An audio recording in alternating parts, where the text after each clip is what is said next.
مولا علی شیر خدا کرم اللہ تعالیٰ وجہ الکریم کا ذکر مبارک کر رہے ہیں. آپ شہنشاہ ولایت ہیں. آسمان کے ستارے بھی کیا ہوں گے جتنے آپ کے فضائل ہیں. غزوہ خیبر کئی دنوں تک یہ معاملہ چلتا رہا لیکن کامیابی نہیں مل رہی تھی مسلمانوں کو. نبی پاک صلی اللہ تعالیٰ علیہ وسلم تشریف لاتے کہتے ہیں کہ کل میں یہ جھنڈا یعنی سپہ سالاری اب جو اس لشکر کی قیادت کریں گے، کل میں یہ جھنڈا اس کے ہاتھ میں دوں گا جس کے ہاتھ پر اللہ تعالیٰ نے خیبر کو فتح کرنا ہے. غیب کی خبر تھی.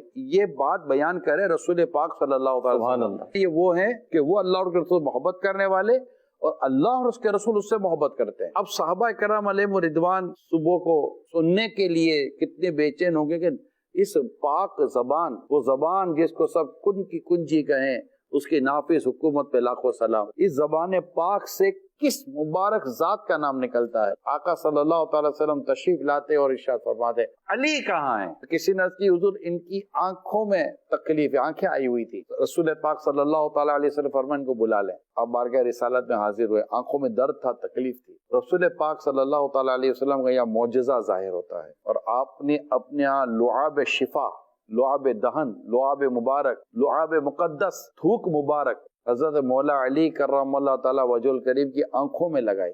آنکھوں کا درد آن ختم ہو گیا اور رسول پاک صلی اللہ علیہ وسلم نے انہیں جھنڈا بھی عطا فرمایا اور ہدایات بھی عطا فرمائی کہ انہیں اسلام کی دعوت پیش کرنا، نرمی اختیار کرنا. یہ اسلام کو حسن ہے کہ رسول پاک صلی اللہ علیہ وآلہ وسلم نرمی اختیار کرنے، اسلام کی دعوت دینے، ان کوشش کرے کہ یہ مسلمان ہو جائیں، انہیں اللہ کے حقوق بیان کرنے، ان تمام تر ہدایتوں کے ساتھ. اور پھر فرمایا علی اگر تیرے ذریعے کوئی ایک شخص پہ ہدایت پا جائے تو دنیا اور جو کچھ اس میں وہ سب سے وہ تیرے لیے بہتر ہے. اللہ یعنی اتنی خاص ہدایات کے ساتھ رسول پاک صلی اللہ تعالی وسلم مولا علی کرم اللہ تعالی وجہ الکریم کو اس اہم ترین مارکے پر روانہ فرماتے اور اللہ تعالیٰ نے خیبر آپ کے دست مبارک یعنی مولا علی کے ہاتھ پر فتح کیا. قلعہ خیبر مشہور ہے کہ جسے 40 طاقتور لوگ نہ اٹھا سکیں، اسے میرے علی رضی اللہ تعالیٰ عنہ نے ایک ہاتھ سے اٹھایا. اور ایک روایت کے مطابق آپ نے اس کو ڈھال بنایا اور آپ لڑتے رہے. وہیں ایک کفار کا ایک مشہور پہلوان تھا، مرہب نام تھا اس کا. یہ حضرت علی رضی اللہ تعالیٰ عنہ کے سامنے آیا لڑنے کے لیے. پورا لوہے کا